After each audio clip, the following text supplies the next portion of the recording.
maadhimisho ya Dominika ya Miito mwaka 2025, Tume ya Uinjilishaji ya Baraza la Maaskofu Katoliki Tanzania PMS inapenda kualika waamini wote kujiandaa vema kwa ajili ya maadhimisho ya Dominika ya Miito ambayo kwa mwaka huu itaadhimishwa katika Dominika ya tarehe 11 mwezi wa 5 mwaka 2025, Dominika ya 4 ya Pasaka, na kuongozwa na kauli mbiu iliyotolewa na hayati Baba Mtakatifu Francisco ikisema, mahujaji wa matumaini, zawadi ya maisha.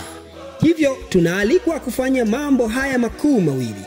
Moja, kusali kwa ajili ya kuombea miito mitakatifu ulimwenguni kwa namna ya pekee kwa kushiriki katika nafasi mbalimbali kuadhimisha juma hili la miito kwa njia ya sala, hususan sala ya kuombea miito iliyotungwa na Papa Benedikto wa 16 au sala nyingine kadiri ya mazingira yetu.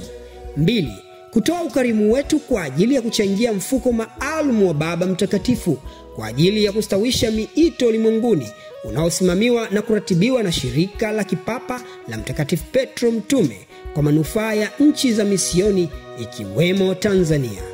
Karibuni sana tuchangie mfuko huo wa Baba Mtakatifu katika Dominika ya Miito tarehe 11 mwezi wa 5 mwaka 2025 kwa njia ya sadaka na matoleo mengine maalum kupitia parokia zetu katika maadhimisho ya misa takatifu za Dominika hiyo.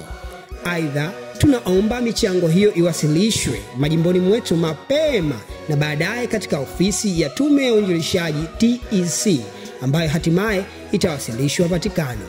Tukumbuke daima mwaliko wa Kristo mwenyewe usemao, basi muombeni Bwana wa mavuno apeleke watendakazi katika mavuno yake. Mathayo sura ya 9 mstari wa 38. Imetolewa na Tume ya Uinjilishaji ya Baraza la Maaskofu Katoliki Tanzania PMS.